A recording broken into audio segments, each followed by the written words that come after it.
Bonjour à tous, bienvenue sur ce nouveau webinaire organisé par La Rochelle Technopole, mais celui-ci est encore plus particulier puisqu'il est co-organisé avec le SPN représenté aujourd'hui par Alexis. Bonjour Alexis.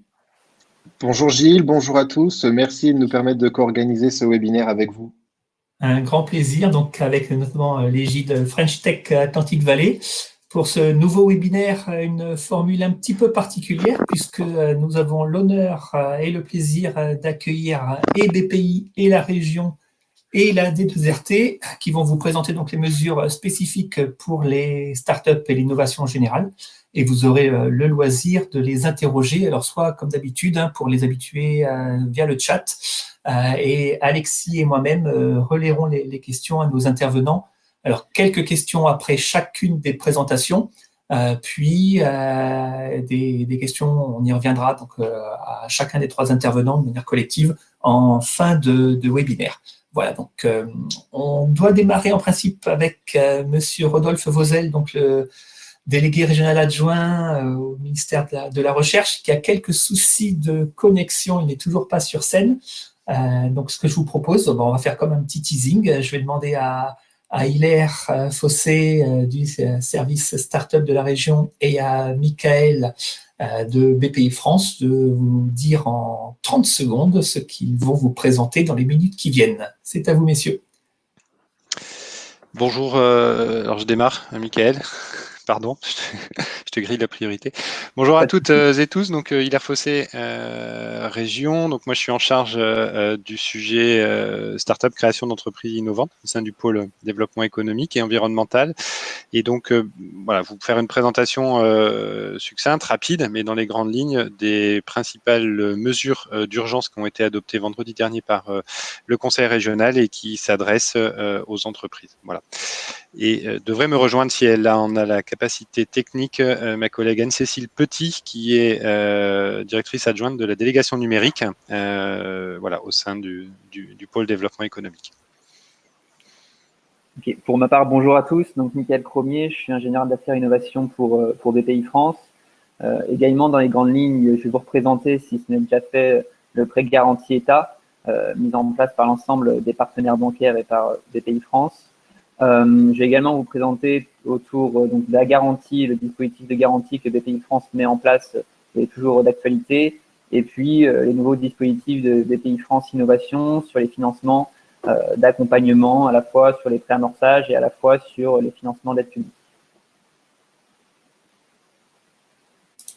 Très bien, mais écoutez, je vois que Rodolphe a toujours du mal à nous rejoindre sur scène. Donc, ce que je vous propose... Peut-être qu'on peut expliquer le fonctionnement. Oui, tout à fait, merci Alexis. Donc, vous avez, pour ceux qui ne connaissent pas, donc, une partie chat sur la droite de votre écran. Donc, n'hésitez pas à l'utiliser pour poser vos questions au fil de l'eau, que nous relayerons, soit Alexis, soit moi-même à nos intervenants. Ça évite de les interrompre au cours de leur présentation, mais ça permettra bien sûr de leur poser toutes vos interrogations, puisque on est bien là pour ça. Donc, chaque présentation va durer environ 10 minutes ou un quart d'heure pour notamment le conseil régional qui a beaucoup de mesures à vous présenter. Et ensuite, après chaque intervention, à peu près 5 minutes de questions-réponses. Et à la fin de toutes les présentations, on aura plutôt un temps de environ 20 minutes pour poser vos questions et y répondre, bien sûr. Alors, comme M. Vauzel a un souci, je vous propose sûrement qu'on modifie l'ordre de passage et qu'on commence peut-être par BPI. Michael, est-ce que tu peux donc nous présenter donc, les mesures de BPI France? Tu peux manipuler l'écran, en principe, la présentation à ton aise. Pas de problème. C'est à toi. Ok, merci. Bon, dans cette période tumultueuse, c'est vrai que BPI France a, on va dire, vite engagé plusieurs mesures d'accompagnement pour les entreprises. Alors, les entreprises dites classiques et puis pour les entreprises innovantes. Aujourd'hui, il y a un produit phare qui est sorti, et puis c'est un produit, on va dire, que je vais appeler massif. C'est le PGE, le prêt garanti État, qui peut garantir aujourd'hui les montants, c'est jusqu'à 300 milliards de crédits Ce sont en fin de compte des prêts garantis État. Pourquoi on dit garantie État? C'est simplement que l'État va couvrir jusqu'à 90% des prêts accordés par la banque. Je précise bien, ces 300 milliards, ce n'est pas de la subvention, très clairement. Ce n'est pas du budget non plus État, ce sont des crédits accordés par les banques. C'est-à-dire que si la garantie fonctionne comment? C'est-à-dire que si l'entreprise, on va dire dans 2-3 ans, est dans l'incapacité de payer, c'est l'État qui couvrira, on va dire, la dette à 90% et les 10% restants, c'est la banque. Calcul, on va dire, assez rapide. J'ai l'impression que ça progresse. Oui, calcul assez rapide qu'on peut émettre. Imaginons qu'il y a 100 milliards de crédits qui soient accordés pour traverser cette crise. Et c'est sur 100 milliards, on a un taux de paume de 10%, ça ferait 10 milliards de pertes. Sur ces 10 milliards de pertes, ça coûtera 9 milliards à l'État et 1 milliard aux banques. Voilà, c'est important de le préciser. Je disais que c'était un produit assez massif. Pourquoi c'est assez massif? Parce que c'est pour tout secteur d'activité. Les cas d'exclusion sont quand même relativement limités aujourd'hui. Ce qui est exclu, ce sont les SCI, les établissements de crédit. Il y a un débat autour des entreprises en difficulté, et puis s'il le faut, j'y reviendrai. Parce qu'aujourd'hui, les entreprises en difficulté, c'était sur la notion 1/2 des fonds propres ne doit pas être inférieur au capital social plus prix d'émission. Aujourd'hui, dans ce PGE, on a quand même ouvert le champ sur le fait qu'on peut intégrer les comptes courants d'associés et les OC. Donc voilà, c'est un produit qui doit en tout cas bouger ou qui va peut-être bouger à nouveau. Comme je dis souvent, c'est un produit qui a été lancé directement. Pour vous imaginer un petit peu le topo, c'est comme si vous, une entreprise, vous lancez votre produit sans test utilisateur avant le lancement. Donc il y a encore des évolutions potentiellement à mettre en place pour éviter qu'il y ait, on va dire, entreprises qui ne peuvent pas accéder, on va dire, à ce prêt-là. Concernant ce prêt, 2 scénarios possibles. C'est de la dette, hein, donc c'est un prêt, donc naturellement, il faut le rembourser. 2 scénarios possibles. Premier scénario, vous le voyez comme un billet de trésorerie où vous le remboursez au bout d'1 an. Deuxième scénario possible, vous lissez, vous amortissez votre prêt jusqu'à 5 ans. Voilà, c'est 2 scénarios probables à mettre en place. Donc, aucun remboursement, naturellement, sera exigé la première année. Pour vous donner quelques chiffres qui sont importants quand même, parce que je disais que le prêt était quand même massif.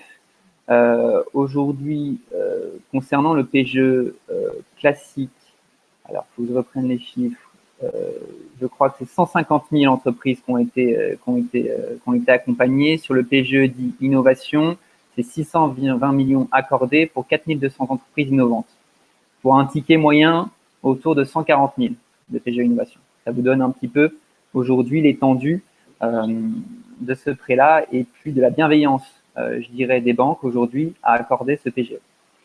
Le PGE, je disais qu'il y a un PGE classique et un PGE innovation. Le PGE classique, lui, c'est jusqu'à 25% du chiffre d'affaires et le PGE innovation, c'est jusqu'à 2 fois la masse salariale. Souvent, on demande, et je vois d'ailleurs qu'il y a une première question, sur le critère d'innovation concernant le PGE innovation. Aujourd'hui, il y a plusieurs critères pour arriver sur ce PGE innovation, pour solliciter ce PGE dit innovation, c'est-à-dire jusqu'à 2 fois la masse salariale. C'est d'abord, il y a une liste arrêtée par le ministère chargé de l'économie, une liste où essentiellement, je dirais essentiellement, ce sont des aides BPI France. Il faut que l'entreprise ait reçu des aides BPI France dans les 5 ans au préalable, où elle peut également avoir à ses côtés un fonds d'investissement qui investit au capital de la société, ou également elle peut être accompagnée par une structure d'accompagnement de l'innovation. Encore une fois, ce que je vous ai dit au préalable, tout ça doit évoluer et je l'espère évoluer dans le bon sens. Tout travail de BPI France, c'est d'ouvrir les portes pour qu'il y ait un maximum d'entreprises dites innovantes puissent rentrer dans ce cadre-là.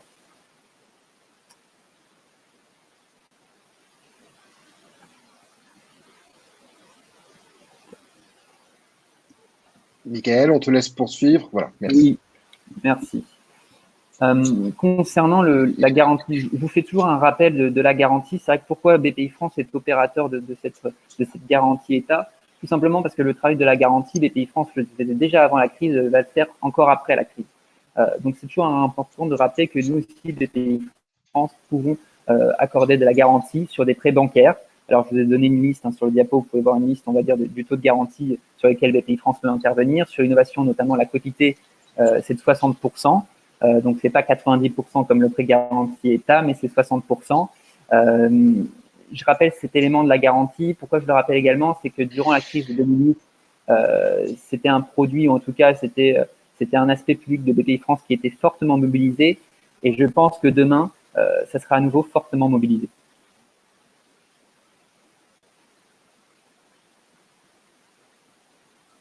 La gamme de l'innovation, c'est également un rappel important sur la gamme de l'innovation de BPI France.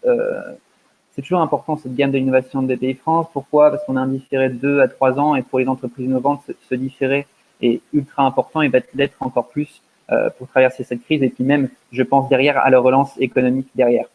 On a des prêts qui sont là pour accompagner les entreprises innovantes via des aides publiques, mais on a également des prêts amorçage qui sont avec des différés de 3 ans.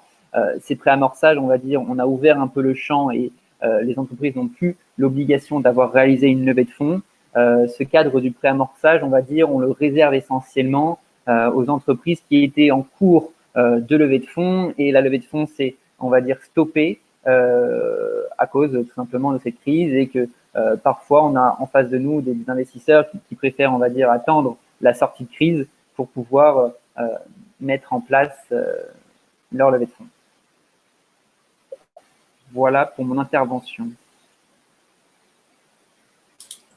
Super, merci beaucoup Michael, c'était très bref, très concis. Donc on va passer à, je crois qu'il y a eu une ou deux questions sur le chat, Alexis.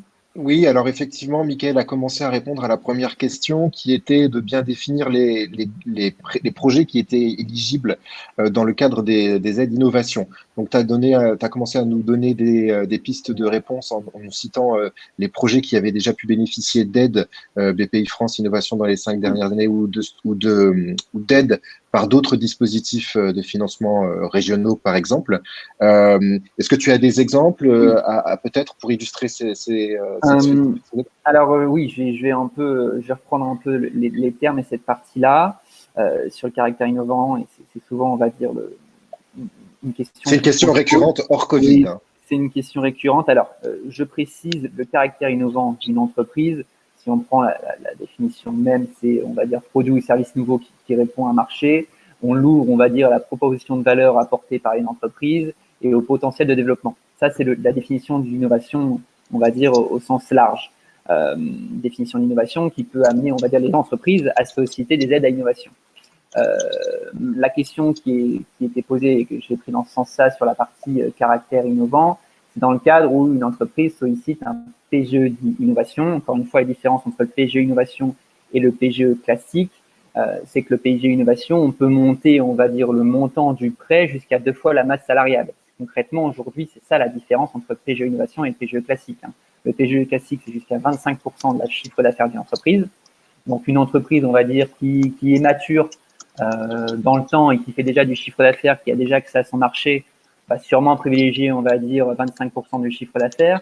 Une entreprise qui, on va dire, est plutôt sur une partie start de son entreprise, va privilégier là, pour le coup, le PGE innovation parce qu'on va se reposer sur la masse salariale. Donc là, c'est pour ça. Je distingue bien les aides à l'innovation classiques qui existaient au préalable et qui vont exister demain, de toutes les aides à l'innovation, et le PGE innovation qui est un cas particulier. Le PGE innovation, en effet, aujourd'hui, ce que je disais, c'est que tout le travail, c'est d'ouvrir un peu les portes de ce PGE pour qu'il y ait un maximum d'entreprises plutôt, on va dire, en phase d'amorçage, puissent y accéder. Aujourd'hui, il y a une liste qui a été arrêtée par le ministère de l'économie qui s'arrête en effet essentiellement, je dis bien essentiellement, à toutes les aides de BPI France qui ont été reçues dans les 5 dernières années. Pour des exemples, ça peut être la subvention, ça peut être l'avance récupérable, le prêt innovation, les prêts amorçage de BPI France, tous les accès au concours de BPI France au niveau national. Il y a également donc le cofinancement avec la région Nouvelle-Aquitaine, mais la PTI en fin de compte fait partie également de ce dispositif. puisqu'on est en cofinancement avec la région de Nouvelle-Aquitaine dessus. Donc voilà, c'est pour vous donner un exemple. Tout le travail également qui est mené, c'est d'ouvrir le champ. Pourquoi? Parce que les fonds d'investissement, c'est des fonds d'investissement spécifiques à l'innovation. On en a, on souhaite y intégrer de plus en plus. On souhaite intégrer également plus des dispositifs d'accompagnement. Aujourd'hui, sur le territoire de la Nouvelle-Aquitaine, on a notamment Upgrade qui est déjà dedans de la région de Nouvelle-Aquitaine, qui fait partie des structures d'accompagnement qui permettent d'accéder aux critères d'éligibilité pour le PGE Innovation. On a Village Vaicea, on a l'incubateur de Poitiers. Très bien. L'objectif, c'est d'en ouvrir un peu plus. Merci, Mickaël. Donc, tu l'as précisé, mais on a une question, donc je pense que tu vas le confirmer très rapidement. C'est que maintenant, on peut intégrer les comptes courants d'associés et les OC dans les assiettes pour pouvoir calculer le PGE, le montant du PGE. Oui. Hein, donc ça, c'est pas le point de vue de. Oui, calcul pour obtenir un PGE, c'est le point de vue des banques. Non, c'est même pas le point de vue des pays France ou des banques, c'est le point de vue, on va dire, même du ministère, globalement. Encore une fois, parce que du coup, la FAQ, le décisionnaire derrière, ce sont les banques et puis l'État. Nous, le pays France, nous sommes, on va dire, opérateurs de cette garantie. Il y a des FAQ, comme je disais au préalable durant mon introduction et la présentation. C'est vrai qu'on est dans un cadre où je prends l'exemple, c'est si vous, dirigeants, vous lancez un produit sans avoir testé le marché au préalable, vous avez des évolutions à faire au cours du temps. Je pense que le PGE, au niveau des statuts ED, va peut-être évoluer. Il faut être en tout cas attentif aux FAQ qui vont sortir et qui doivent sortir justement pour ouvrir le champ au niveau des statuts ED. Sur cette définition des comptes courants associés et des OC, c'est déjà valable et c'est déjà présent dans la FAQ qui aujourd'hui, on peut y accéder directement en ligne. Donc, réponse positive. On a deux questions juste sur. Je termine, excuse-moi Gilles, petite minute. On avait deux questions sur l'intégration des PGE dans les structures qui n'ont pas encore de salariés. Oui. Donc, pas de masse salariale. Oui, en effet, là, on est dans un cadre où. Ce serait du PGE classique, peut-être. Oui. Mais je dirais qu'en effet, sur les entreprises qui n'ont pas de masse salariale aujourd'hui et sur le fait que le PGE s'appuie sur la masse salariale, c'est plutôt délicat, quoi, pour solliciter un PGE. C'est pas sur le fait que ce soit éligible, pas de problème, on peut être éligible sans avoir salarié. Par contre, le montant sollicité, comme c'est jusqu'à 2 fois la masse salariale, bien sûr, s'il n'y a pas de masse salariale, du coup, le montant sollicité est vite limité, tout simplement. Très bien. On répondra à la question d'Alix juste après, et puis on va peut-être passer la parole à Rodolphe, il me semble. Oui, tout à fait. Bonjour, Rodolphe Vauzel. Bonjour. Bienvenue sur ce webinaire. Désolé pour les petits problèmes techniques. Donc, voilà, c'est donc à vous de présenter, 10 minutes de présentation. Vous avez la main pour passer les slides et ensuite on passera à 5 petites minutes de questions-réponses avant de passer à la présentation de la région et en fin de webinaire, tout le monde pourra bien sûr à nouveau répondre aux questions. Merci. C'est à toi. Parfait. Bonjour à toutes et à tous et puis désolé pour ce petit contretemps technique. Je suis en train de passer rapidement les slides que j'ai envoyés hier et il semblerait qu'il manque la première partie qui porte sur le crédit impôt recherche. Alors, veuillez nous excuser pour cette petite omission. Peut-être que vous pouvez nous en parler et qu'on pourra le transmettre à l'issue de… Il n'y a pas de problème. Il n'y a pas de problème. Donc, déjà en introduction, peut-être pour présenter la structure. Donc, la délégation régionale à la recherche et à la technologie, c'est un service déconcentré de l'État et en particulier du ministère de l'Enseignement supérieur, de la Recherche et de l'Innovation. Et donc, il y a une délégation régionale, évidemment, dans chaque région. Et cette délégation, elle est rattachée à la préfecture de région, donc je dirais le barycentre de la délégation est à Bordeaux. Néanmoins, il y a une antenne sur le territoire du Poitou-Charentes qui est à Poitiers. Donc moi, je suis délégué régional adjoint donc à la recherche et à la technologie sur le site de Poitiers. Et j'ai un collègue sur le site de Limoges et donc en ce qui me concerne, j'ai un focus particulier sur sur le territoire du Poitou-Charentes. Et si vous avez des questions sur ce qui relève des outils que je vais vous présenter rapidement et sur d'autres, n'hésitez pas à prendre contact avec moi. Donc, dans les premiers slides que j'avais, en fait, l'objectif, c'était de présenter très rapidement un grand nombre de dispositifs de façon à ce que vous les ayez un petit peu en tête. Et je faisais un focus sur 3 en particulier. Un qui porte sur le crédit impôt recherche, un deuxième qui porte sur les jeunes entreprises innovantes en lien direct avec le crédit impôt recherche, et un troisième qui porte sur les thèses CIFRE, c'est-à-dire des conventions industrielles autour de la formation et de la recherche. Et donc ça, ce sont des outils, je dirais, récurrents, pas propres à la période difficile et particulière que l'on traverse, mais pour faire référence à des outils spécifiques associés à cette situation, eh bien, il y a des appels à projets qui sont vraiment orientés sur la thématique particulière du Covid, et je vous invite à aller sur le site du ministère pour voir ces différents appels à projets. J'en citerai un en particulier qui est organisé par l'Agence nationale de la recherche, qui est un appel à projet ANR Flash. L'objectif est d'avoir un dispositif très réactif pour contribuer à identifier et soutenir des projets autour de la question du Covid-19. Voilà. Donc, je reviens maintenant aux 3 outils, je dirais, récurrents. Le premier, donc le crédit impôt recherche. Alors, ça s'adresse à tout type de structure qui développe une activité de R&D, et je vais revenir à cette définition de l'activité de R&D au titre du CIR, pour donner quelques grands repères sur ce dispositif-là. C'est un dispositif qui représente à peu près 6 milliards d'euros par an, qui est donc attribué par l'État aux entreprises qui développent une activité de R&D. Donc, c'est un budget tout à fait considérable. Et pour donner encore une fois quelques grands repères, et si je simplifie en 3 groupes, d'un côté les grandes entreprises, à l'autre bout les PME, et au milieu les ETI. Sachez que les PME représentent à peu près 90% des bénéficiaires du crédit impôt recherche. Donc, les entreprises savent utiliser en général cet outil. Par contre, ce sont pour des montants évidemment plus faibles que les grands groupes. Donc, ce qui fait que 90% des PME, donc des bénéficiaires, bénéficient en termes de montant à peu près d'un tiers du budget global de CIR, ce qui représente quand même 2 milliards d'euros par an. Donc, les montants sont quand même tout à fait importants.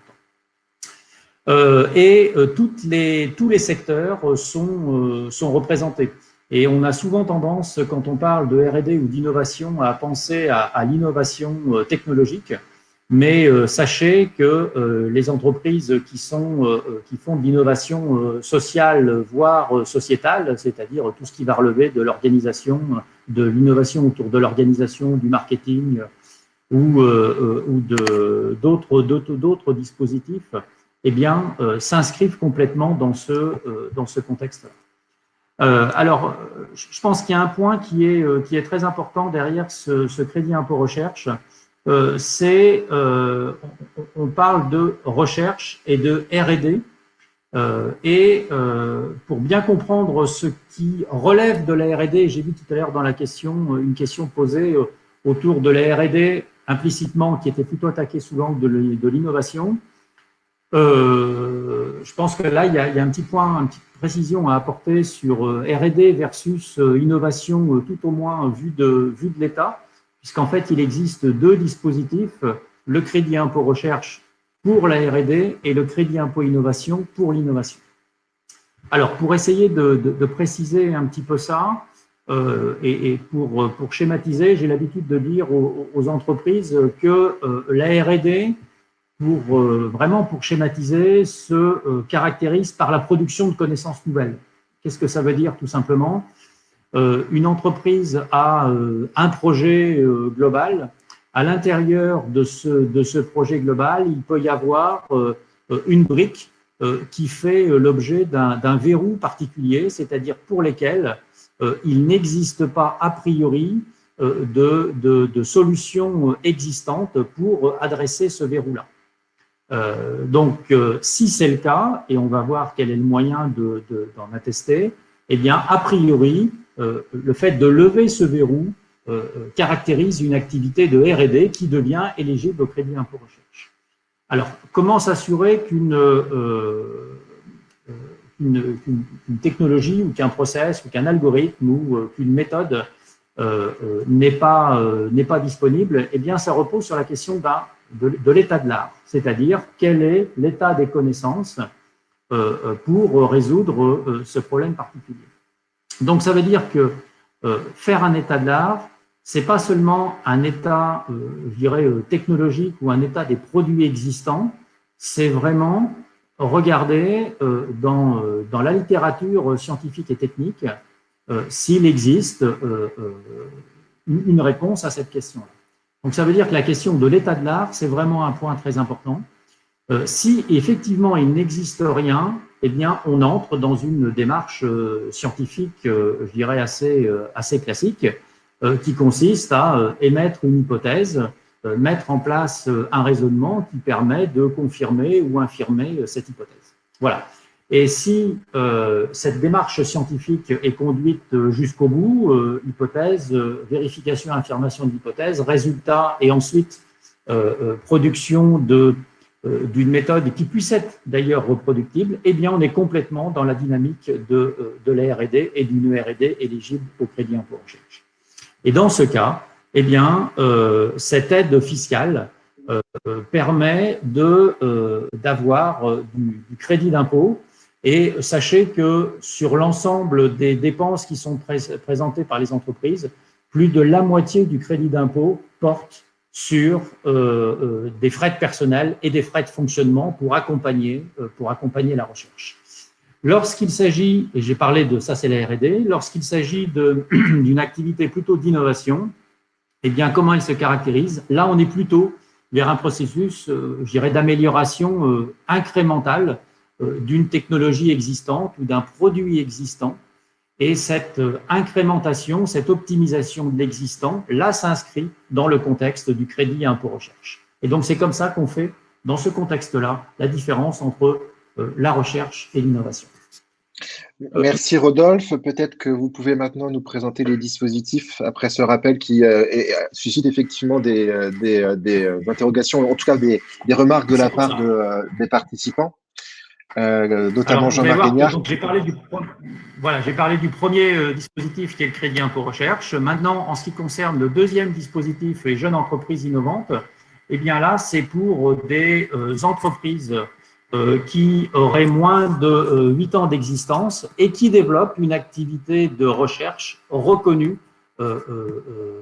selon la définition que j'ai évoquée en termes de crédit impôt recherche. Et vous pouvez voir ici sur cette diapositive les conditions à remplir pour pouvoir avoir le statut de jeune entreprise innovante, avoir moins de 8 ans, être une PME et que ce soit une entreprise à caractère nouveau et que au moins 15% des charges fiscalement déductibles au titre de l'exercice soient de type R&D. Et donc dans ce cas-là, une entreprise qui répond à ces conditions peut demander le statut de GEI et bénéficier d'avantages fiscaux, tant sur l'impôt sur les sociétés que sur l'exonération des charges sociales. Donc, c'est une déclinaison pour les jeunes entreprises de la démarche de crédit impôt recherche. Troisième et dernier dispositif en 2 mots que je voulais évoquer, c'est les conventions, donc ce qu'on appelle les dispositifs CIFRE, donc convention industrielle de formation par la recherche. Eh bien là, tout simplement, c'est un dispositif qui propose le cofinancement de salaire d'un doctorant lorsqu'il est embarqué dans un projet de recherche entre une entreprise et un laboratoire de recherche, tout simplement pour développer de la recherche partenariale. Alors là, encore une fois, ça recouvre absolument toutes les disciplines. Et l'objectif pour les entreprises, c'est de bénéficier d'une ressource humaine qui a un niveau au moins Bac+5 et de façon à pouvoir défricher, amorcer un problème, apporter une expertise et puis proposer des premières solutions qui pourront être directement valorisées par l'entreprise dans le cadre de leur activité. Donc, les atouts, vraiment par expérience, ce qu'attendent les entreprises des docteurs, des doctorants qu'elles recrutent, c'est une connaissance scientifique pointue, et puis, je dirais, c'est le recul qu'a acquis en principe à travers sa formation initiale la personne recrutée, et qu'elle continue évidemment à acquérir à travers ce binôme que constitue le laboratoire et l'entreprise. Donc derrière, je précise aussi que la personne recrutée, le doctorant recruté est salarié de l'entreprise et il est vraiment immergé autant dans l'entreprise que dans le laboratoire académique, et c'est vraiment sur un projet co-construit. Pour donner quelques chiffres, à peu près 1400 financements de thèses sont proposés dans le cadre de ce dispositif. Et comme je le disais, ça couvre absolument toutes les disciplines des sciences et techniques, je dirais plutôt liées à l'ingénierie, jusqu'aux aspects sciences humaines et sociales. Vous trouverez les chiffres dans les slides que je vous ai transmis. Et ce que vous pourrez aussi constater, c'est que je dirais, les PME, encore une fois, se sont complètement appropriés cet outil-là. Et autant les PME que les grands groupes sont utilisateurs de cet outil. Mais sachez aussi que les collectivités territoriales et les associations peuvent aussi bénéficier de ce dispositif.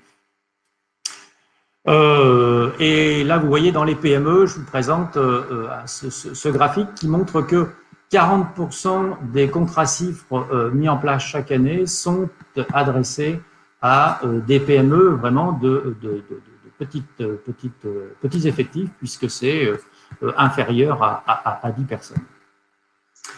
Je terminerai par cette diapositive qui montre globalement le triptyque sur lequel reposent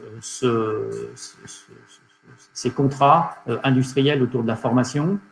C'est un projet co-construit entre un laboratoire et une structure socio-économique, puisque je rappelle, c'est une entreprise, mais ça peut être aussi une association ou une collectivité, et un doctorant. Et si on veut parler après budget associé, sachez que le salaire moyen, le coût moyen d'un doctorant en CIFRE, c'est 28 000 €, que la moitié est pris en charge par l'ANRT, qui est l'Association nationale pour la recherche et la technologie, on va dire l'État au sens large.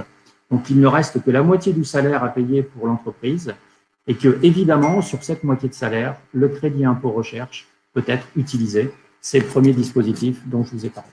Voilà. Voilà l'essentiel de ce que je voulais vous dire sur ces dispositifs. Merci beaucoup, Rodolphe. Merci beaucoup. On a retrouvé effectivement la présentation que tu nous as fait passer. Désolé pour ce bug technique donc du copier-coller de toutes ces présentations. Le PDF a été modifié, donc le document que vous pourrez récupérer pour ceux qui nous écoutent et qui nous regardent sera intégral, donc avec bien le CIR et le C2I. On va prendre une ou deux questions, même s'il y en a certaines qui ont déjà été résolues par d'autres entrepreneurs sur le chat. Fabien. Tout à fait. Tout à fait. Merci Gilles. Effectivement, Rodolphe, quelques questions sur le statut J2I. Une première question à laquelle vous avez déjà répondu, qui était: est-ce qu'on peut solliciter le JEI pendant l'année 2 ou 3 d'exercice? Donc oui, je crois. Oui, la réponse est oui. Oui. Voilà. En fait, le statut de JEI est valable sur 8 ans, alors sur une durée maximum de 8 ans, évidemment. Voilà. Est-il possible de cumuler du CIR et du C2I sur un même projet? Alors, réponse oui. Je fais juste un tout petit bémol sur le même projet global. Ça veut dire qu'une entreprise a un projet global, elle va identifier des éléments qui vont relever de la R&D au titre du CIR, et d'autres objets dans ce projet global qui, eux, vont relever du C2I. Mais pour un même projet global, les deux dispositifs peuvent être mobilisés. Merci. Et donc, sur 2 projets différents, bien sûr, la réponse sera la même. Évidemment. Voilà. On a des entreprises qui présentent des fois, pour des grosses entreprises, qui présentent une dizaine de projets. Et un mot aussi, pour s'assurer de l'éligibilité d'un projet au CIR, il y a la possibilité de déposer un rescrit CIR, c'est-à-dire l'entreprise dépose le projet qu'elle envisage, et dans ce cas-là, ce projet fait l'objet d'une expertise préalable. Si l'expertise donne un feu vert, ça veut dire que ça permet de sécuriser ce budget CIR vis-à-vis de l'entreprise. Donc, une dernière question. Est-ce que lorsqu'on passe du CIR au C2I, perd-on le statut JEI automatiquement? Non, il n'y a pas de lien. Il n'y a pas de lien. Ce qui compte pour le statut JEI, c'est d'avoir pour chaque exercice, pendant la durée de validité du label, d'avoir pour chaque exercice une activité qui relève du CIR d'au moins 15% de l'ensemble des charges fiscalement déductibles. D'accord, merci. Et donc, vous êtes disponible au sein de la D2RT pour répondre aux questions des entreprises, même pendant cette période de confinement. Vous avez précisé le rescrit. Est-ce que même en amont du rescrit, des conversations ou des échanges par mail sont envisageables? Évidemment, et je le fais régulièrement. C'est bien pour ça que je donne à la fin de ma présentation à la fois mon mail et mon numéro de mobile pour être joint facilement. Voilà. Bien, écoutez, merci Rodolphe. De rien. Donc, encore une fois, la présentation sera désormais à jour pour que vous faites la télécharger. Merci beaucoup. On va donc passer à la présentation des aides régionales par Hilaire Fossé et Anne-Cécile Petit, que je remercie et qui nous rejoignent sur scène. Madame, c'est à vous. Je vais laisser la parole à Anne-Cécile pour démarrer. Oui, bonjour à tous. Donc, Anne-Cécile Petit, elle est directrice adjointe à la délégation numérique. Je vais faire une courte introduction parce que je vais devoir vous quitter et laisser la main ensuite à Hilaire. Simplement, du coup, pour vous dire qu'en effet, la région est fortement mobilisée pour accompagner toutes les entreprises dans cette perte d'activité brutale, avec pour leitmotiv, en fait, un soutien à la trésorerie. Donc, il se trouve que vendredi de la semaine dernière, il y a tout juste une semaine, le plan d'urgence de la région a été adopté en séance plénière particulière et a donc débloqué 73 millions d'euros pour les acteurs socio-économiques. Voilà, donc il se décompose comme on le voit sur cette slide. En fait, donc 20 millions d'euros est abondé par la région au Fonds de solidarité national dédié aux TPE, micro-entreprises, indépendants, professions libérales. En fait, à toute petite entreprise de moins de 10 salariés qui fait l'objet soit d'une fermeture administrative, soit d'une perte de chiffre d'affaires d'au moins 50%. Donc, avec un premier niveau de 1500 forfaitaires qui est géré directement par l'État et un deuxième niveau qui est instruit par les régions sous réserve d'avoir été éligible au premier niveau et qui peut être en fait entre 2000 et 5000 en vérité désormais en suivant le niveau de chiffre d'affaires. Puisqu'à vrai dire, là, les slides ne sont pas tout à fait à jour. Une nouvelle ordonnance est tombée dans la semaine. Qui nous permettrait de monter jusqu'à 5 000 euros sur le deuxième niveau. Je confirme, et effectivement, les dotations des régions à ce Fonds national de solidarité vont être doublées, puisque donc l'ensemble des régions vont augmenter leur contribution. La région Nouvelle-Aquitaine est sur le point de le faire, et on sera sans doute effectivement d'ici quelques jours à 93 millions d'euros et plus 73 millions d'euros au total. Exactement. Et ensuite, pour ce qui est donc ensuite, ce dispositif pour les TPE est complété par un fonds de prêt TPE en partenariat avec la Banque des Territoires, doté de 20 millions, TPE. Et donc toujours pour les moins de 10, là aussi pour couvrir les besoins de trésorerie à court terme, découlant en fait de l'impact de la crise sanitaire, après à 100%, de 12 millions d'euros de la région et 12 millions d'euros de la Banque des Territoires. Et pour finir, il y a 20 millions d'euros de prêts aussi pour les TPE et les PME, par contre sur un nombre de secteurs précis. Voilà, je vous laisse peut-être préciser, Hilaire. du coup, dans les secteurs et de la Ouais. cible peut-être par rapport aux startups. Donc l'ensemble, déjà effectivement, donc le document, vous pourrez le récupérer. Je viens de mettre également un lien dans le chat où vous pouvez feuilleter l'ensemble du plan d'urgence dans ces deux composantes, la partie effectivement la partie sanitaire et solidarité là, donc puisque la région a d'autres domaine d'action dans lequel elle agit là, dans la crise que le développement économique. Et on focus, nous, effectivement, là, avec Anne-Cécile, sur la partie développement économique ce matin. Vous avez un petit tableau là qui est sur le slide, page de droite, qui synthétise un petit peu les différents dispositifs, cette matrice avec la typologie de l'entreprise et puis les dispositifs qui peuvent être accessibles. Donc c'est assez, voilà, c'est l'avantage d'être assez effectivement clair et lisible. Donc au-delà du fonds de solidarité nationale, donc État-région que vient d'évoquer Anne-Cécile, donc qui est effectivement accessible assez largement, mais dès lors que l'entreprise fait du chiffre d'affaires, donc ce qui fait pour un certain nombre de jeunes entreprises innovantes / start-up et pas ne correspond pas. Donc elles ne peuvent malheureusement pas y accéder. Après, il y a les autres dispositifs spécifiques qui ont déjà été évoqués sur effectivement le remboursement anticipé du CIR ou ce genre de choses qui sont donc dédiés aux jeunes entreprises innovantes. Il y a deux dispositifs je dirais complémentaires là sur l'ensemble sur lequel il me paraît intéressant de faire un focus. C'est un fonds de prêt TPE-PME qui vous est présenté sur la gauche là, donc qui va se mettre en place. Alors va se mettre en place parce que les principes donc ont été adopté vendredi dernier par les élus là, régionaux. La mise en œuvre opérationnelle de ce fonds de prêt avec les banques de la place régionale va demander quelques semaines. Donc je pense que d'ici 15 jours, à peu près 3 semaines, on devrait avoir quelque chose d'opérationnel. L'objectif, c'est de pouvoir que la région contribue à accorder des prêts à 0%, sans garantie, sans sûreté, en complément de prêts bancaires de la place régionale.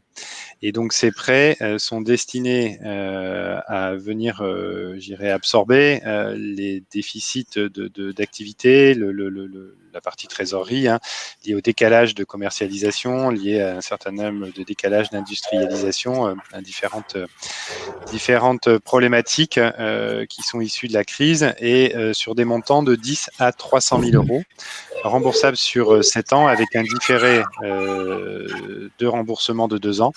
Donc on a 5 plus 2 et effectivement sans intérêt. Je répondrai aux questions tout à l'heure si effectivement il y en a sur ce sujet, mais c'est le dispositif qui est le moins en œuvre de manière opérationnellement. Et il y a un autre outil qui est le fonds de soutien d'urgence aux entreprises que vous trouvez sur la droite là, qui lui donc est un dispositif qui mixe à la fois des interventions soit en subvention, soit en prêt public. Pour des entreprises de 5 à 250 salariés qui œuvrent dans certains secteurs d'activité précis, donc qui sont listés là, qui sont des secteurs d'activité qui, d'un point de vue effectivement région, ont été jugés comme des secteurs fortement impactés par la crise. Tous les secteurs le sont, certains plus que d'autres, et surtout ce sont des secteurs qui, de par l'impact de la crise, pourrait avoir une retombée un petit peu plus systémique par rapport à l'économie régionale parce que ce sont des secteurs qui sont assez stratégiques pour la région. Et donc l'objectif, c'est, mais comme l'ensemble des dispositifs de la région, c'est de pouvoir compléter la palette d'outils qui est déjà accessible au niveau national, que ce soit par les mesures mises en place par l'État et ou celles déléguées à BPI, sur des cas particuliers, des cas spécifiques au tissu régional, voire un petit peu des trous à la raquette qu'on a pu observer et sur lesquels on se dit qu'il y a un intérêt pour la région à pouvoir accompagner ces entreprises. Donc c'est le cas de ce fonds de soutien d'urgence aux entreprises, donc qui est un dispositif qui sur la partie des PME, des entreprises de 5 à 50 salariés, pourra venir compenser effectivement la perte et donc le trou de trésorerie jusqu'à un montant entre 10 000 et 100 000 euros, et sur les entreprises plus importantes de 50 à 250 salariés, sous la forme de prêts jusqu'à des montants de 500 000 euros de prêts.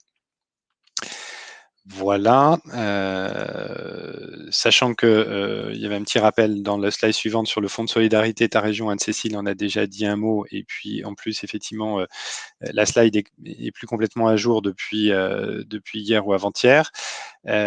Donc ça, c'est la partie nouveaux dispositifs d'urgence, hein, donc qui viennent effectivement compléter déjà la palette d'outils de la région en faveur des entreprises, puisque les régions ont la compétence développement économique, et la région Nouvelle-Aquitaine, effectivement, est une région qui est très active en faveur du soutien aux entreprises et à l'innovation, avec nos outils classiques d'aide qui vont continuer à être mis en œuvre, à être opérés. Donc ça, c'est important à souligner, c'est que pour les jeunes entreprises innovantes / start-up dont j'ai la charge, et puis les entreprises en général, la région va continuer effectivement à accompagner les entreprises classiquement sur les besoins, leurs besoins effectivement termes d'amorçage, développement, industrialisation, recrutement, internationalisation.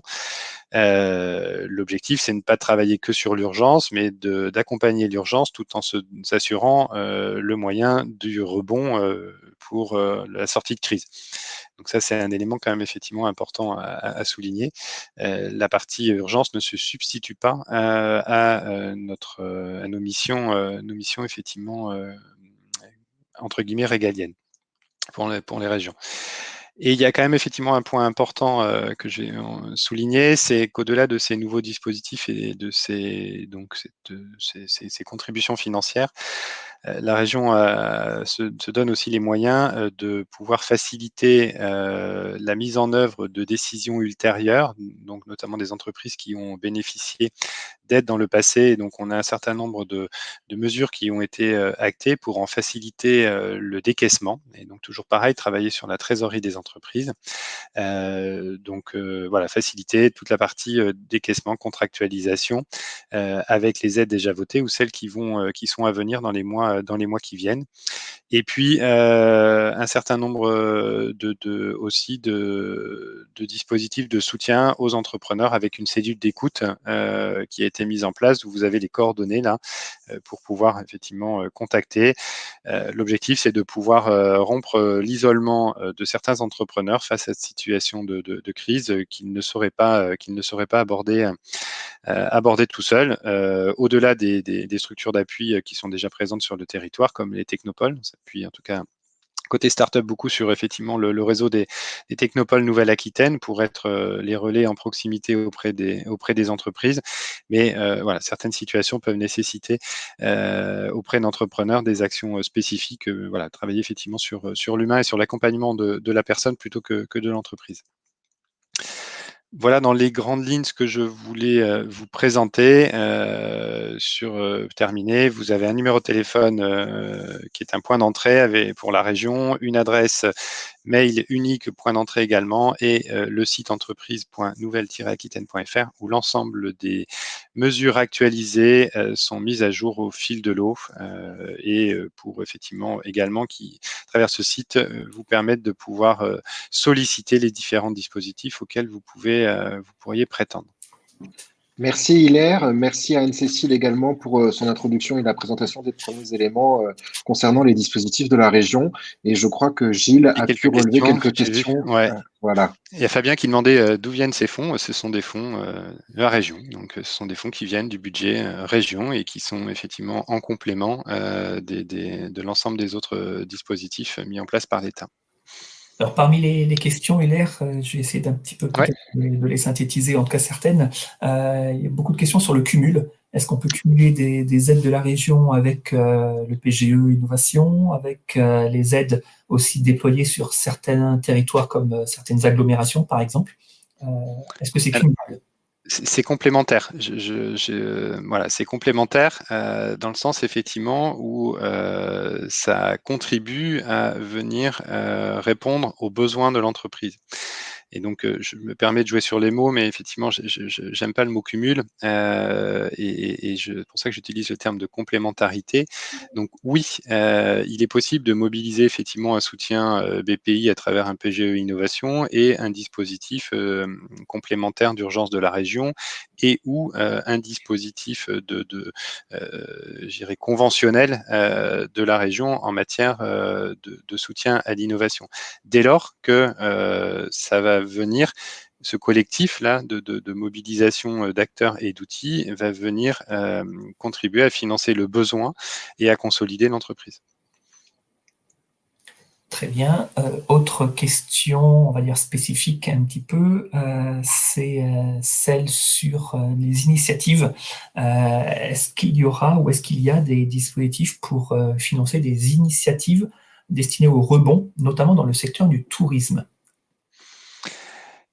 Il y a, on est effectivement, il est en train d'être identifié des secteurs d'activité sur lesquels il nous paraît opportun et il serait pertinent et nécessaire de pouvoir engager des actions effectivement de cette nature sur la partie rebond. Donc c'est effectivement une prise de conscience et là l'état des lieux est en train de se faire et donc il y a une réflexion sur effectivement un certain nombre d'actions.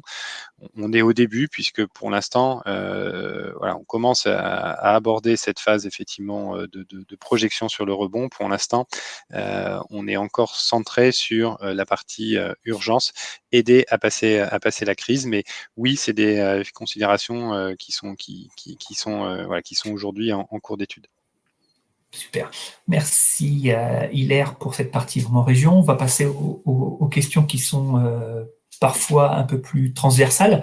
Je vais demander à Michael de nous rejoindre, notamment puisqu'il y a une question sur les critères d'éligibilité. Est-ce qu'il va être désormais plus compliqué, plus dur d'être éligible à des aides spécifiques à l'innovation, type fonds d'amorçage, type bourse French Tech, du fait du Covid? Est-ce qu'il n'y a pas un petit transfert d'aides, enfin de fonds en tout cas, entre les aides à l'innovation qui ont été mises sur les fonds d'aide d'urgence? Voilà. Pour le cas de BPI France, la réponse, je pense, est assez simple, c'est non. Le budget qu'on avait au préalable, c'est un budget souvent annuel qu'on a à la fois sur les aides, on va dire, à l'innovation et puis sur la partie amorçage. On l'a, on va dire, chaque année et il est toujours valable. Voilà, il faut bien distinguer, en effet, cette notion de PGE, le prêt garanti État, versus la notion d'aide à l'innovation et de prêt amorçage. Une autre question pour Mickaël qui avait été posée au tout début de l'intervention, mais je pense que sa réponse va être assez facile. Est-il possible de cumuler une BFT, une bourse French Tech avec un prêt d'amorçage dans le cadre de lancement d'une entreprise? Mais oui. Je crois que là, voilà. Si, c'est totalement possible. Oui, c'est totalement possible. J'ai juste une autre question que j'ai remarqué d'Hubert. Alors, excusez-moi, il y a un bruit derrière. Concernant la masse salariale, c'est une question importante sur cette notion de masse salariale un petit peu autour de ce PGE Innovation. En effet, ce qui est important de savoir, c'est que pour les entreprises créées à partir du 1er janvier 2019, on va prendre la moyenne mensuelle, on va dire, de la masse salariale et qu'on va multiplier par 24 pour déterminer, on va dire, le coefficient et le droit maximum de crédit, ou en tout cas la capacité maximum de crédit à pouvoir solliciter. Et puis pour les entreprises créées avant le 1er janvier 2019, là, en effet, ce sera sur N-1.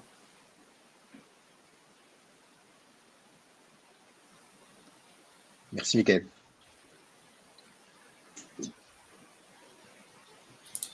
Une question aussi excusez-moi, je viens de la perdre.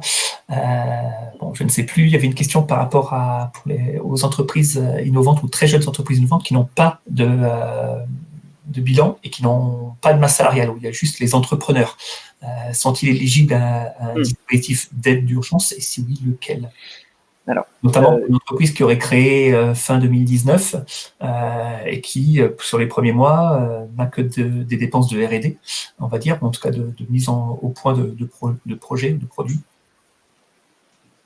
Bon, je réponds à la question au niveau du prêt garanti État, et puis je vais répondre d'abord tout simplement à quel besoin s'arrête ce prêt garanti État. Faut revenir, on va dire, aux fondamentaux et aux besoins.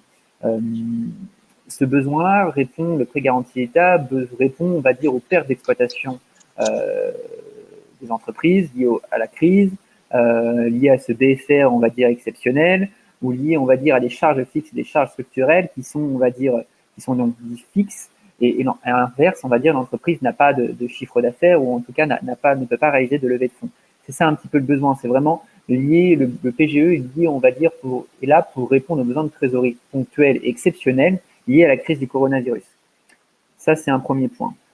Pour revenir sur tout ce qui est notion, on va dire, besoins R&D fondamentaux comme une entreprise va mener sa R&D classiquement, il existe les produits classiques d'aide à l'innovation caractérisés soit par Bpifrance, soit, je pense, par la région Nouvelle-Aquitaine, mais Hilaire la confirmera s'il le faut. On a effectivement, je confirme sur des typologies, et je l'ai dit tout à l'heure, c'est-à-dire que il y a les dispositifs d'urgence qu'on vient d'évoquer là, mais il y a à côté l'ensemble des autres outils que l'on peut mobiliser pour accompagner des projets de jeunes entreprises innovantes. Aujourd'hui, comme on le faisait hier, dans des typologies, on a notamment un outil qui s'appelle le Pass Startup, qui consiste à accompagner des jeunes entreprises innovantes de moins d'1 an dans cette partie très early stage amorçage. Et donc, voilà, ces outils-là, aujourd'hui, ils sont toujours disponibles. Par rapport à des remarques qui ont été faites et évoquées, c'est la deuxième. Il y a toujours les budgets disponibles sur ces outils traditionnels et il ne s'agit pas effectivement d'une base communicante entre effectivement les fonds destinés à ces outils-là et le fonds d'urgence. C'est réellement effectivement des moyens supplémentaires que met en place la région face à la crise. Donc, c'est pas de la substitution. Merci, messieurs. J'ai une question peut-être pour nos trois intervenants qui n'a pas été posée sur le chat, mais dont on a connaissance, pour des entreprises, notamment relevant du secteur de la santé, qui étaient en plein développement de programmes R&D, qui aujourd'hui n'ont plus ou très peu accès, ou en tout cas avec beaucoup de difficultés, accès à des locaux de R&D, encore une fois dans le domaine de la santé. Comment prendre en compte ces difficultés, puisqu'elles ont forcément un impact sur le timing et le programme de R&D qui était envisagé au départ? C'est un peu une question ouverte. Hein.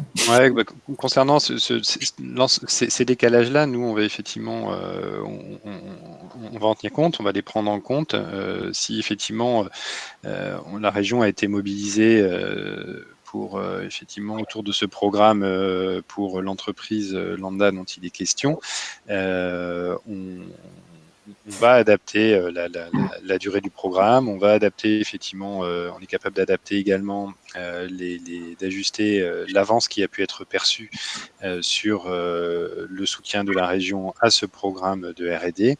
Ça fait partie vraiment de l'ensemble des mesures de simplification et d'optimisation sur la partie exécution budgétaire des aides qui ont été adoptées. Idem pour Bpifrance. Hein. C'est vrai que sur les entreprises qui ont, on va dire, un programme d'innovation sur lequel Bpifrance a pu l'accompagner via des aides à l'innovation, on l'adaptera naturellement. Voilà. Situation exceptionnelle, mesure exceptionnelle. Oui, je ferai la même réponse. Je pense que c'est vraiment du cas par cas, quoi, tout simplement. Mais avec évidemment cette volonté d'aider dans tous les cas de figure, la réponse pourra être adaptée au cas par cas. Une question peut-être. Oui, pardon, vas-y. Non, je voyais qu'il y avait une question, effectivement, Jérôme Bessot, pardon, j'ai peut-être décorché le nom. Le ratio entre fonds de prêt et prêts bancaires de 1 pour 4, là, pour la région. Je sais pas si c'est cette question-là. Donc, ça, c'est effectivement sur le fonds de prêt TPE-PME. Je vais préciser, pour 10 000 de prêts région sur ce dispositif TPE-PME, l'objectif, c'est de pouvoir effectivement avoir un effet de levier sur 40 000 € de prêts bancaires à côté. Donc, en gros, c'est de pouvoir effectivement réunir un montant de ressources de 50 000 € avec une ventilation de 10 000 € de prêts région et 40 000 € de prêts bancaires, une ou plusieurs banques. Je sais pas si ça répond à la question. Pardon, Alexis. Alors, je vois qu'il y a une autre question qui est apparue entre-temps et qui relève du même sujet. Va-t-il être possible de réévaluer les aides qui avaient été planifiées, octroyées, c'est peut-être votées au regard de la crise? Alors, d'un point de vue région, réévaluer dans le sens augmenter le montant, je pense, à la hausse. Oui, j'imagine que c'est ce que ça veut dire. Je pense que c'est ça que ça veut dire. Non, l'aide votée, elle sera effectivement une aide votée, elle restera sur les bases sur lesquelles elle a été votée par rapport à un montant d'aide sur une assiette de dépenses. Par contre, ce qu'on va pouvoir ajuster, c'est ce que j'évoquais tout à l'heure, c'est effectivement les modalités d'exécution derrière de l'aide, mais il n'y aura pas d'ajustement d'aide votée. Par contre, il peut y avoir la mobilisation, et ça, je reviens sur la notion de complémentarité de tout à l'heure, il pourra y avoir effectivement la mobilisation d'outils spécifiques d'urgence pour si le cas le nécessite. Donc, tu précises bien, il faut peut-être le rappeler et l'affirmer, c'est que les aides qui ont été attribuées seront bien versées dans le cadre des preuves et des justificatifs relatifs à la convention déjà signée. Avec effectivement des ajustements à la convention, des ajustements par rapport aux modalités qui figurent dans les conventions. Il y a aujourd'hui toute une série d'ajustements possibles qui nous sont laissés à notre appréciation et qu'on va pouvoir effectivement décliner et mettre en œuvre entreprise par entreprise. Sur le délai, les pourcentages d'avance, les pièces justificatives, voilà. On a vraiment effectivement et de faciliter aussi toute la mise en œuvre avec des processus de contractualisation de ces modifications assez souples. Mais toujours sur les mêmes assiettes de dépenses planifiées. Oui. Merci. Pour rebondir sur la question d'Alexandre, je ne sais pas si vous la voyez sur le chat, Alexandre Augmont, on est bien d'accord finalement que à chaque difficulté correspond en principe une réponse, à savoir ne pas utiliser des fonds, je fais un peu la réponse, ne pas utiliser des fonds destinés à un programme de R&D pour combler un trou de trésorerie lié à une perte de chiffre d'affaires liée directement à la crise sanitaire actuelle. Alors donc là effectivement oui, on est, j'adhère à 300%. Donc ça c'est effectivement une vigilance, c'est de ne pas avoir effectivement ce risque-là et qui conduirait à ne pas pouvoir réaliser le projet dans sa globalité, dans le timing escompté, et de se retrouver dans une impasse effectivement d'ici quelques mois, qui sera encore plus difficile à résoudre. Donc il vaut mieux effectivement chercher à résoudre là les difficultés de trésorerie en mobilisant l'ensemble des outils les dispositifs qui sont accessibles, en complément du soutien qui a pu être apporté historiquement par BPI ou la région sur un programme d'innovation. Tout à fait. Une question peut-être, Hilaire, pour toi. On a vu donc certains territoires créer des prêts soutien Covid, donc des prêts d'honneur à taux zéro, sans garantie. Est-ce que ces prêts sont donc complémentaires aux prêts régionaux? Oui. De toute façon, l'ensemble la région, donc dans la délibération qui a été prise effectivement vendredi, la région a autorisé les EPCI, donc effectivement les échelons intermédiaires au niveau régional qui ont la compétence économique, à pouvoir engager des dispositifs de cette nature-là et en confirmant qu'ils viendraient effectivement, ils pourraient être mobilisés de manière complémentaire au dispositif de soutien de la région. Dès lors, Merci. effectivement, et si à un moment donné ces dispositifs sont suffisants et pour combler le besoin, l'analyse, elle va être là, elle va être effectivement sur l'analyse du besoin de chacune des entreprises. On n'a jamais été à la région dans une philosophie d'aide de droit avec effectivement entre guillemets un droit de tirage. On l'est encore moins dans la situation actuelle. On a toujours effectivement été dans cette analyse, effectivement, opportunité de contribuer à un besoin de l'entreprise. On est toujours dans cette démarche-là. Merci Hilaire. Et peut-être une question plus ouverte adressée à tous les trois sur le fonctionnement et les relations avec les banques. Donc une question sur la facturation de frais dans le cadre de mise en œuvre de PGE. Est-ce que vous avez des retours? Est-ce que vous avez des points de vue? Moi, j'ai entendu parler également d'une entreprise qui s'était vue refuser un PGE pour des fonds propres négatifs en 2018. Donc, des interrogations sur l'analyse de certaines cellules de banque. Oui, bon, pour la notion au niveau des frais, on va dire chaque banque, en avis, s'est engagée moralement à ne pas faire de marge déjà sur ce prêt garanti État. Cependant, il y a des commissions, des commissions de garantie qui sont prises sur ce PGE. Donc voilà, je connais pas la nature, on va dire, le niveau de facturation qui a été émis. Mais le taux global qui prend, on est autour de 0,25, 0,30. Donc voilà, c'est au cas par cas, mais pour moi, en tout cas, oui, il y a des commissions de garantie qui sont prises dessus. Et concernant la deuxième question, en fin de compte, sur les fonds propres négatifs, pour revenir à ta question, on est sur des fonds propres négatifs, ça revient en fin de compte à cette définition que je disais au préalable. Alors, sur une entreprise de plus de 3 ans, avec des fonds propres négatifs, où là on est dans le statut 2D, et même si on rajoute, on va dire, des comptes courants d'associés et les OC, on est quand même en fonds propres négatifs. Bah justement, on est dans cette on va dire, tranche d'entreprise où aujourd'hui la réponse est en tout cas est pas totalement ouverte. Tout l'objet, c'est d'ouvrir un peu plus le champ.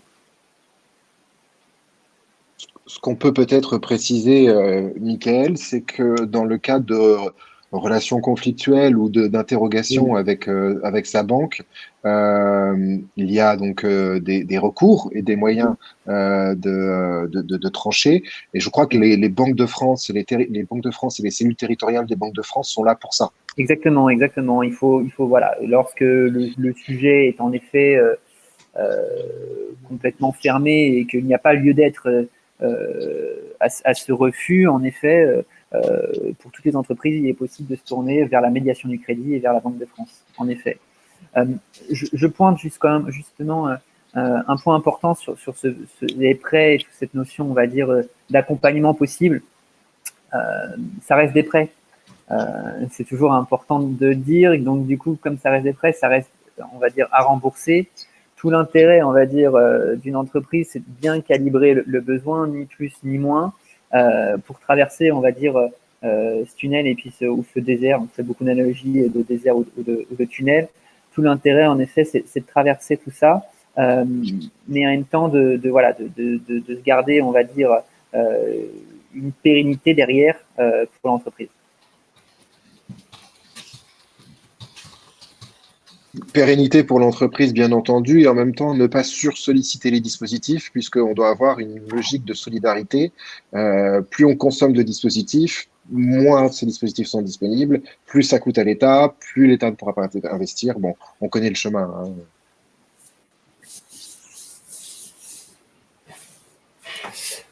J'aurais une question qui n'a pas été encore posée sur le chat et on reviendra après sur les questions du chat, peut-être, notamment Monsieur Vauzel.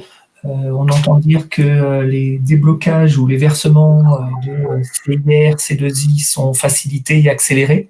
Est-ce que vous avez des informations à nous fournir là-dessus? Oui, alors en fait, bon déjà il y a deux cas de figure. Pour les GEI, de toute façon, il y a la créance de CIR est versée de toute façon très rapidement. C'est toujours le cas et donc ça l'est encore plus maintenant. Et en ce qui concerne le CIR qui est déposé, ce qui est fait, c'est que toutes les procédures de contrôle pour l'instant étant suspendues, ça veut dire qu'il y a une attribution par défaut du crédit impôt recherche qui est considérée, évidemment, sous réserve ensuite d'une vérification possible. Mais ça veut dire que là, les feux sont verts, si je puis dire, par défaut. Et donc, ça permet effectivement d'avoir une accélération importante du versement du CIR.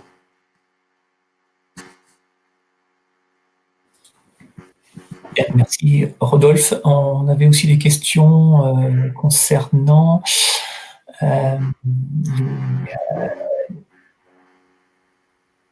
les aides au soutien à l'innovation et la confiance des organismes financeurs de Sophie Lamy. Alors peut-être que je la retranscris mal.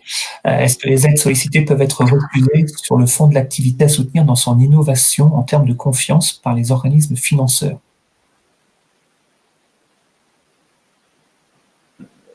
Je dirais que... Pardon, vas-y, Michael. Non, je te laisse parce que j'ai pas trop compris la question pour le coup. Ouais, moi je sais pas, je l'analyse un petit peu. Alors,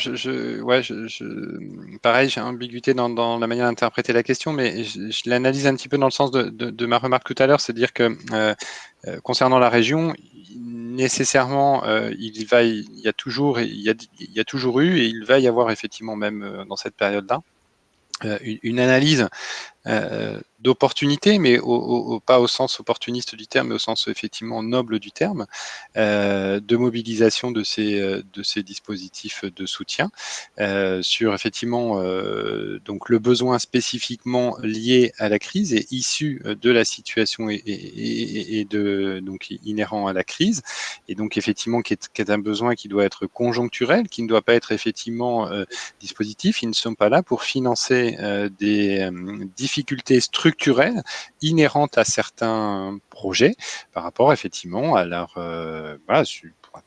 qui peut s'expliquer par différentes raisons, mais dont on peut déjà avoir connaissance et historiquement. Et donc l'objectif, c'est pas la philosophie de ces dispositifs-là. Donc on est vraiment sur du conjoncturel, spécifiquement lié à la crise. Je ne sais pas si ça peut apporter un élément de réponse. Je l'espère. Mais écoutez, est-ce qu'on prend encore une question ou est-ce qu'on clôt ce webinaire? De manière globale, on peut dire, messieurs, que vous êtes tous les trois, ainsi que vos équipes et vos collègues, vos structures, vous êtes disponibles pour les entreprises, peut-être maintenant plus que jamais, ou en tout cas autant que d'habitude, et que les délais sont maintenus et raisonnables, en tout cas par rapport au contexte actuel. On s'efforce effectivement d'être aussi disponible que par le passé. Effectivement, Alexis, on s'efforce de effectivement maintenir nos délais. Autant faire se peut, effectivement, non pas en mode dégradé par rapport effectivement au processus qui était déjà inhérent à la région. Après, sur les dispositifs d'urgence et spécifiquement sur ces dispositifs d'urgence, il y a des modalités de décision qui sont assouplies, puisque donc il y a une ordonnance.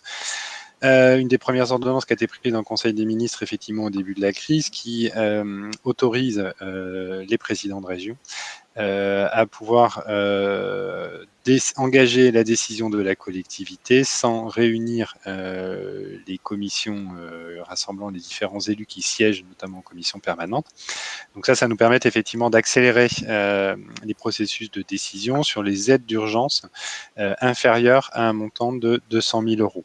Donc, ce qui va représenter quand même, je pense, un volume de soutien. Voilà, donc ça va accélérer le processus. Après, c'est pas pour l'ensemble des dispositifs. Donc après, on est toujours dans nos processus de décision en commission permanente avec des calendriers qui n'ont pas bougé, qui ne se sont pas rallongés par rapport effectivement à ceux initialement, à ceux qu'on a d'habitude. Très bien, écoutez, je vous remercie Hilaire, Michael, Rodolphe, Anne-Cécile qui nous a quittés tout à l'heure. Merci beaucoup pour toutes vos réponses, pour votre disponibilité. On le rappelle, vous êtes très disponible, tout comme la Technopole de La Rochelle, le SPN et vos interlocuteurs de proximité. Pour faire des demandes d'aide, il faut d'abord savoir effectivement de quoi on a besoin pour répondre à quels besoins. Donc, analyser sa situation, on peut vous aider à prendre du recul et à avoir cette analyse indispensable avant de solliciter une aide quelconque, de quel est réellement votre besoin et l'estimer aussi en termes de montant. Ça évitera de faire perdre du temps et surtout de ne pas solliciter le bon dispositif si besoin. Donc, merci beaucoup, messieurs. Ce webinaire est disponible. Merci, Gilles. Juste rappeler également, Gilles, si tu me le permets, que Fabien Auda, qui ne pouvait pas animer ce webinaire ce matin et qui est le community lead de la French Tech Atlantic Valley, se tient bien entendu à la disposition des startups et des entreprises du territoire pour être le relais French Tech Bordeaux ou French Tech National si c'est nécessaire, bien entendu. Tout à fait. Donc, voilà, n'hésitez pas à nous solliciter. Merci encore. Et puis, la semaine prochaine, les programmes de webinaires, les webinaires continuent avec un programme déjà établi que vous retrouverez sur le site de La Rochelle Technopole, à savoir éclairer sa vision en période de crise, un webinaire sur la cybersécurité, comment anticiper les risques du déconfinement, un webinaire sur l'étude de marché. Et puis, vendredi prochain à 11h, un webinaire un petit peu comme aujourd'hui, le même format, avec beaucoup de questions-réponses sur les aides de l'État, puisque nous aurons le plaisir d'avoir Mme Camille Clé de la Banque de France de La Rochelle, de la Charente-Maritime. Nous aurons la DGFIP et nous aurons en direct avec M. Adolphe, qui seront là donc, pour répondre à vos questions de manière très pratique. Merci encore, messieurs. Merci à tous de votre participation. Merci au SPN pour avoir co-organisé avec nous donc, ce webinaire. Et à très bientôt. Prenez soin de vous.